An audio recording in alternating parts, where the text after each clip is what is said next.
This Art Zone is the first episode of our 5th year on television. We'll chat with artist Kristine Allen and see her exhibit at the Kortman Galley, and have an intimate conversation with tireless cultural leaders Bill and Karen Howard. And we'll see a music video produced by Mark King for the band Weedy. Hi, I'm Doc Slavkowski, and this is the Art Zone. We're coming to you from J.R. Kortman Center for Design downtown in the heart of Rockford's cultural district. In this Art Zone, we'll talk with Rockford artist Kristine Allen and show you her latest works from her Kortman Gallery exhibition entitled MileMarkers, The Journey Continues. Then we'll take you just north of Rockford to the country home of Bill and Karen Howard for an engaging conversation with these two dedicated cultural leaders. The Howards, who founded and nurtured Charlotte's Web for the Performing Arts to national acclaim, have been recipients of the Mayor's Arts Award and the Heart of Rockford Award. And then we'll show you a music video produced by New Zealander Mark King, which was edited in the Art Zone studios. So sit back now and relax and enjoy the Art Zone. We're downtown at Cafe Esperanto outside in front. It's a beautiful summer day, and we're going to be talking with, we are talking with Kristine Allen, who has a show entitled MileMarkers, The Journey Continues at the Kortman Gallery. First of all, why don't we talk a little bit about the significance of the title? I think that's probably a good way to start. I think it is. MileMarkers simply means stops along a personal journey. Each piece of artwork generally marks a significant or a turning point in some part of my life in some way. And you travel a lot. I know you've spent a great deal of time in France. And has that influenced your work a lot, would you say? I think it probably has. When I first came up with the title, however, the traveling that I was doing was between here and DeKalb, driving through corn country at least twice a week on my way to grad school. So that is, that's how I came up with that title, but I'm sure my other travels have influenced the work too. How would you describe what you do? How would you describe your works? Because you use the multidimensional aspects in your work. What? I would describe them as assemblage pieces. They involve visual images, painted images, that most often serve as sort of a backdrop, and then a smaller object, found object showcased in front of them, almost like a shrine-like box where you have a background image and then an item in front that is probably a significant or most important thing that I'm showcasing. Mixed in the show are self-portraits. Okay, tell us about that. I think that for a long time my art has been very autobiographical, and I've more or less beaten around the bush by trying to convey things about myself and about my experiences without actually using an image of myself. And finally I just said, why not? Why not just use an image of myself and see how it works? I don't think that that's necessary in every piece to tell something about yourself, to actually have an image of your face. But I've also done self-portraits that have no image of my face in them at all, and I think they can be just as effective. But I guess I just decided to be more direct.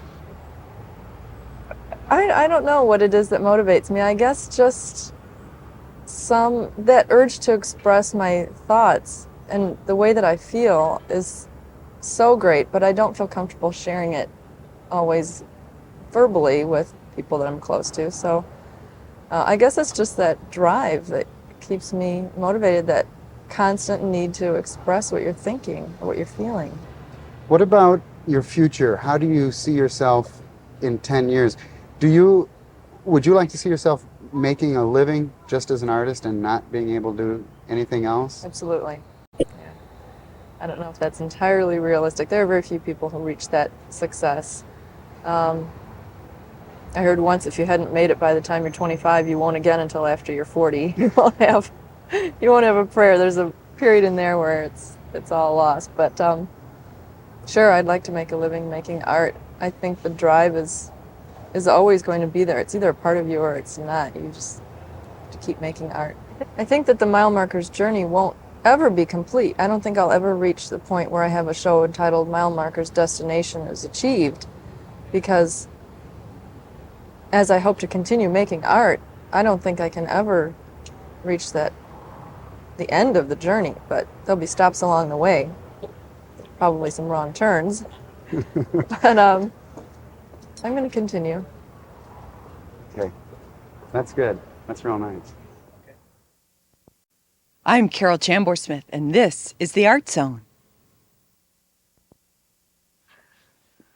Okay, we're at home with Bill and Karen Howard. We're in your house. You're in north of Rockford in the country, and these two people here are probably responsible for a lot of cultural activity in Rockford, and probably, as I was just saying before, I can't almost imagine life in Rockford without you guys, because you've done so much in the arts community and the cultural life of Rockford. Let's start out, though, from the beginning with Charlotte's Web, and tell me a little bit about how the whole thing got started. Well, then you're going to have to go back even further to the farmhouse gallery that I had over next door here, south of here. And it's kind of an interesting, oddball way that whole thing occurred. We were in the process of trying to adopt a racially mixed child when our families kind of went bananasville over the whole thing. And when we couldn't do that, I felt I needed another outlet, so we had this little farmhouse next door that was on the property. And so I just decided to start an art gallery. I'd never been an artist or a gallery owner or anything else, but it seemed like a good idea. And because we couldn't adopt this child, and I didn't just want to stay home and be housewife and mother, from the time of the idea to when the farmhouse opened was only a matter of 6 weeks. And I just, got on the phone and started calling different artists that I'd heard of. Went up to Beloit College and ran into a group of artists up there that were living on a commune up in Sharon, Wisconsin, the Big Ted commune, and started out with about 35 artists on consignment in this little gallery. And as I was doing that was when Orpheus Coffee House existed. Stephen Powers had done Orpheus Coffee House in, well, gosh, down on State Street where now FOA is, I think. But, it used to be Black and Cools and Hickey's and all those little storefronts. And one time we went down there and heard live music in an intimate sort of setting for the first time and asked if there was any way we could help. And all of a sudden performers started staying at our house that were playing at the Orpheus to kind of save it money.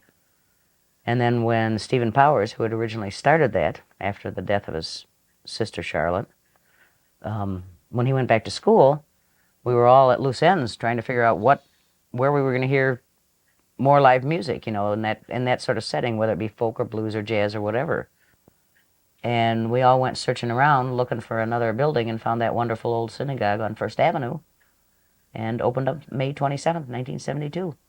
Speaking of the web, the name the web, it was Charlotte's Web originally. How did that name come about? And didn't you have some problems also with using the name Charlotte's Web? Wasn't there like a copyrighted name or something? Right? No, we never have. People have told us we should be threatened or worried or sued or something for it, but I don't know. So where does Charlotte's Web, the name, come from? I'm sure a lot of people know this, but I think there's a lot of people that don't. Well, Stephen Powers, who was the impetus behind Orpheus Coffee House, had a sister named Charlotte who was very, very talented, beautiful, smart, everything, and she was always the lead in the musicals down at Boylan when Ted Bassino was there and stuff. And one night, and we happened to be sitting in the audience with some friends that night, one Friday night while coming to the performance, she was killed by a drunk driver, and her brother Kenny was very, very seriously injured. And I remember Ted Bassino coming out on stage and saying, "There's been a terrible accident, we're sorry, blah, blah, blah, we'll exchange your tickets," etc. And then we were watching the news that night and discovered that the family just lived right over here on Favor Road. And Stephen, sometime after the funeral, picked up Charlotte's guitar and decided that was her gift to him. and, you know, became interested in folk music while he was at MIT. He was going to all the Boston coffee houses and stuff. So when he came back for the summer, before his senior year, he decided to open up the Orpheus Coffee House. And he did that for the summer and then went back. Another fellow started running it for the next 3 months. But then when we all found this wonderful synagogue and called Stephen to say that we would like him to come back and run it, and he built the first speakers for it and everything, we were thinking about a name, and we decided that since her death had had such an influence, and like, you know, the whole effect of a pebble dropped in a pond, we decided that the name Charlotte's Web really fit because of the fact that through her death, Orpheus had happened, other people had gotten turned on to folk music and the live performance scene, and it had been like a web that, you know, sort of just spread out all through the town. I think it was probably Stephen's impetus, because I'm not even sure when we understood that Charlotte Powers was killed when we were at the play at Boylan was Stephen's sister. You know, when did we connect that? I'm not sure. But the end point was that connection, and it was like everything else. It just kind of grew, and that why would you call it anything else? Stephen Powers left a contingent of friends around here.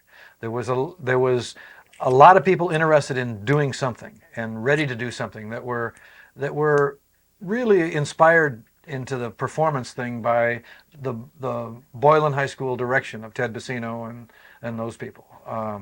And when we called up Stephen to see if he was interested in doing it, he actually dropped out of his last semester at MIT because a coffee house was what he wanted to run. I bet we had 15 people over at his barn putting together telephone posts and spools for backs, and we used foam rubber cushions and the old curtain from the synagogue as covers for those curtains. So if you've ever went to Charlotte's Web at the beginning, you sat on a telephone pole. Yeah, I remember that. I remember that, yeah. Some people used to. Yeah, some people. That kind of energy to do things was available. Everybody didn't say first, well, how much do I get paid? They would just jump in and do it. We had people that would cook, people that would dish up ice cream, people that would. It didn't have alcohol for the first Year and a half. Year and a half. It was just a coffee house. It had all kinds of coffees and snacks, and Bill would make himself a great big sundae with all kinds of toppings on it, and then walk around the audience going, and then they'd buy them. And of course, the Web was always such a good place to play because we had such excellent production people. I mean, Kurt Johnson on the sound, Jack Pine on the lights. You know, I mean, we really had people that were artists first and engineers or whatever second. When I think of Bill and Karen Howard, over the last 25 years or so, or whatever we've known each other, we've been involved in many productions and experiences, and one of the first words that comes to my mind is opportunity. Personally, they've offered me many opportune situations to work with many different performers in the past and explore my own musical horizons and to grow in that direction. The other word that I think of when is quality.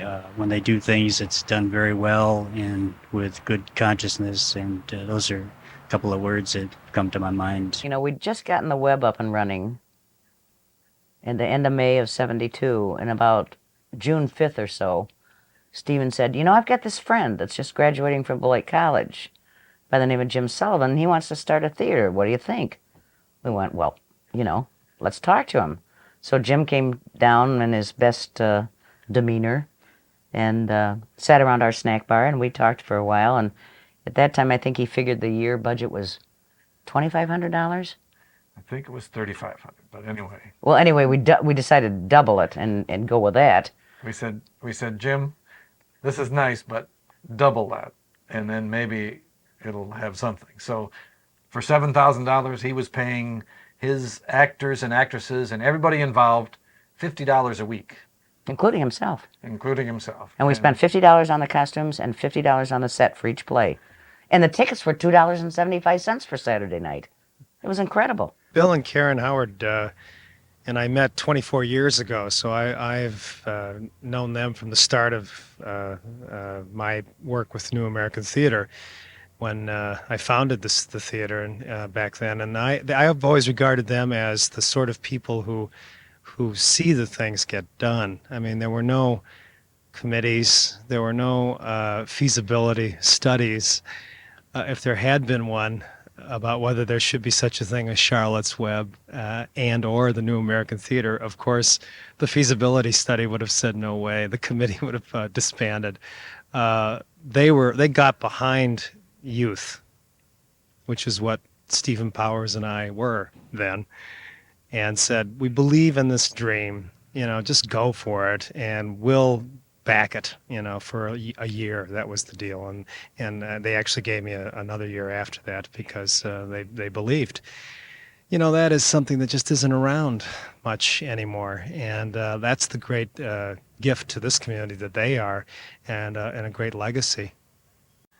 I think we've been really fortunate in the way we've progressed through life. And when an idea comes and somebody wants to do it, then we just do it.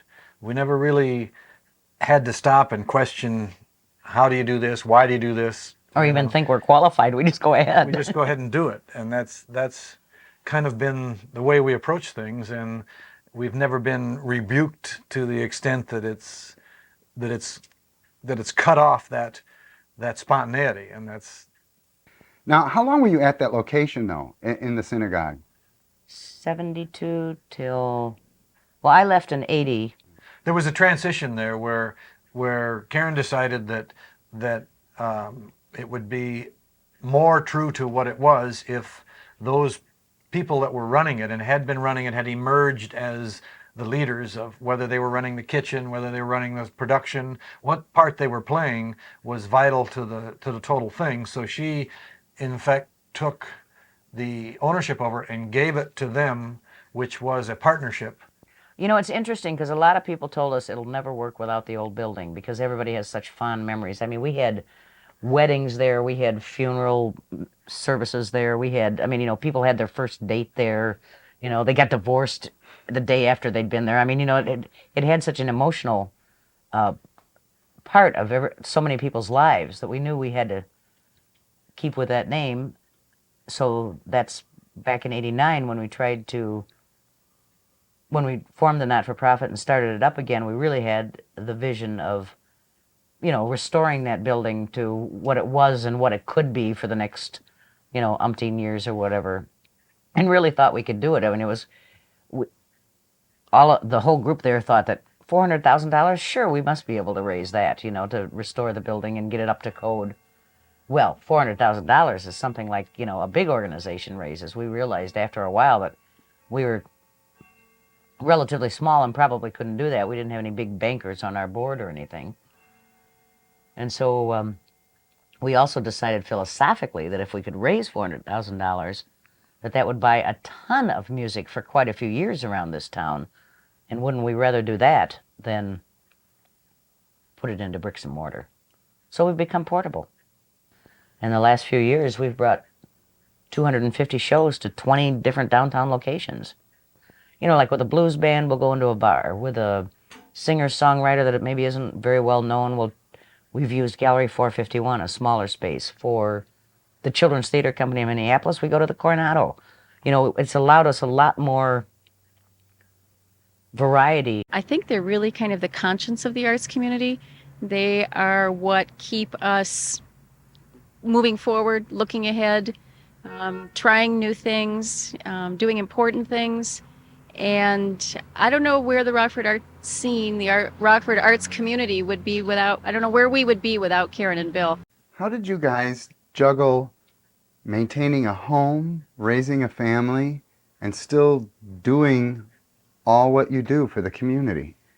Well, we were a lot younger, for one thing. But we also had a lot of help. We had friends. We had a wonderful, wonderful woman, Mrs. Larrabee, that babysat with the kids and would be willing to, if we'd call her up at 8 o'clock and say, hey, we've got to be down there, come in 10 minutes or whatever. I mean, we've had And we used to drag the kids down there all the time. I mean, they actually had sleeping bags under my desk, you know. They've also grown up in a home that you've got a lot of animals here. I know you've got cats and dogs, and you also have acres of land around you. Well, we grow most of our own vegetables and, you know, potatoes, onions. I juice apples and grapes all summer long and make pickles and freeze berries. And I know you hunt asparagus and we too. hunt asparagus and morels. So you have the land here was it a farm at one time, and then you kind of Let it go back to nature. Well, have you ever heard about the Native American legend that talks about the grids across the land? You know, the all the land is sort of divided vertically and horizontally, and where those grids meet, there are sort of magic spots. That's what this land is right here. I want to put something in on the feeling, right? A long time ago, the distinction was brought to us, and it made sense to us that we are here on Earth to be caretakers of it. So, as an opportunity to be able to take care of a piece of property, there's enjoyment there that's beyond the pleasures of just saying I own this piece of property. It's taken care of. We've been here 30 years now, and there has not been 1 ounce of insecticide placed on this property. And now in the 90s, people are understanding that that is of value, and so it reinforces the concept that somebody told us a long time ago, that you can actually adjust your life and be caretakers of property. You don't have to break it down. You don't have to dig it up. You don't have to. You know, you can take care of it and it will go on. As people, they are some of the dearest, most energetic, most loaded with integrity, most conscientious, and most community service-minded individuals I've ever met in my entire life. I feel privileged and honored to know them, and I think that Rockford should feel privileged and honored to have them among their citizenry. Do you feel that Rockford was supportive? Very much so, in its own way. I've often said it was like traveling the world without ever leaving Rockford, because they would bring in so many new ideas and concepts and thoughts and everything, and the Rockford audiences would really respond to it. And what is the state of the arts now in Rockford, and how do you guys feel that you fit into the whole situation? I think it's very healthy. I think it's really exciting. This feels a lot like back in the early 70s when we started the Web and New American Theater. I know Jim Sullivan for years has said, where's the new American Theater biting at our shins, you know? Where's the next upstart group trying to happen? And now that, like with Good Idea Theater Company, that's happening. There's tons of music in this town, much more than there ever used to be. The bars are even all booking it. I mean, you know, people are playing. It's really happening with things like, you know, Waterfront Best of Rockford, with things like First Night, with you know, all the different festivals going on, with even art scene. You know, like we're going to put on a bunch of performing artists down in Stewart Square as part of art scene. I mean, it's really enlivened. I mean, what was the first art scene? How many galleries? 6, 9? Yeah. You know, now we're up to 27 spaces that are being used. I think it's really, I mean, it's never funded enough. It's never, you know, supported enough. I mean, we'll always be complaining about that forever because we want everybody to think like we do, you know? But it wouldn't be arts unless it was a struggle. Do you think that is really necessary? Do you think that has something to do with it, that there does have to be this struggle? Well, singer-songwriters have got to write about something, you know, other than love lost or something, you know? I mean, there's got to be issues and concepts and other things to support, or there's no reason being a singer-songwriter. Well, I won't forget what Holly Near said once when she was here. It has nothing to do with the struggle, or nothing to do with the struggle. She said it had to do with the people you meet along the way.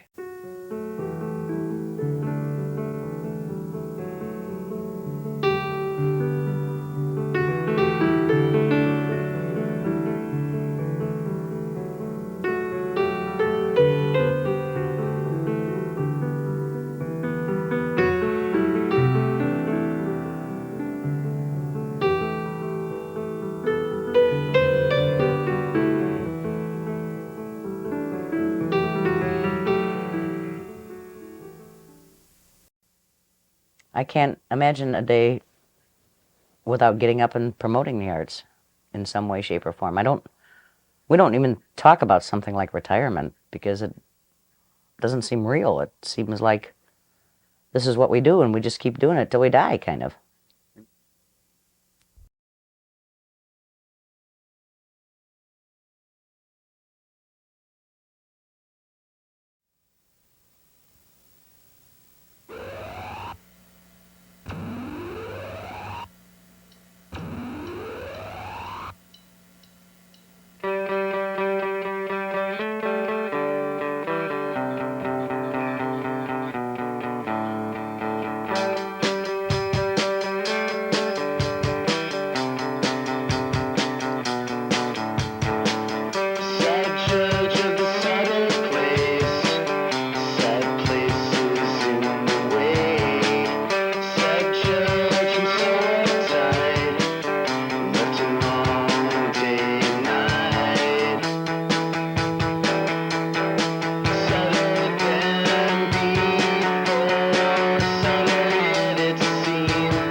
To make you pleasureful, wanna treat you like a movie screen. Doesn't even seem like a fiction now. Wanna treat you in movie screens. Wanna see you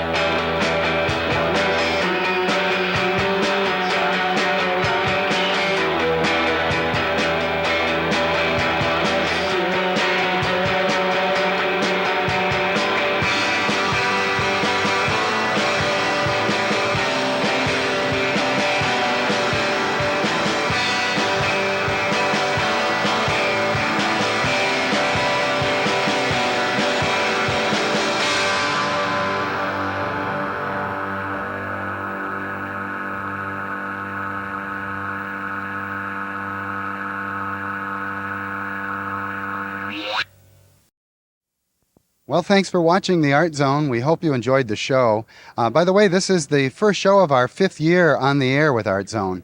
And if you'd like to check out any past episodes, you can do so at the Rockford Public Library downtown branch with your library card. And now under the credits, we'll close with some scenes of the 1996 Greenwich Village Art Fair.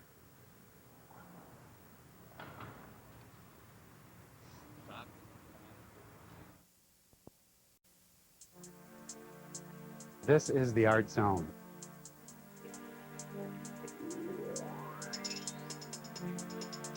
This is the Art Zone.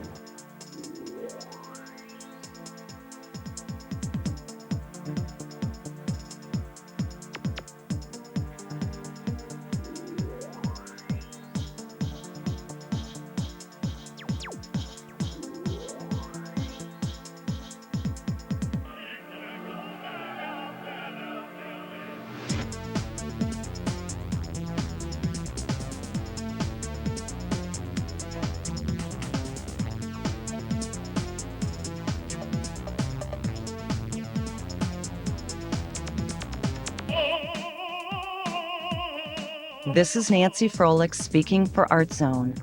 ArtZone is funded by J.R. Kortman Center for Design and Cafe Esperanto, downtown Rockford.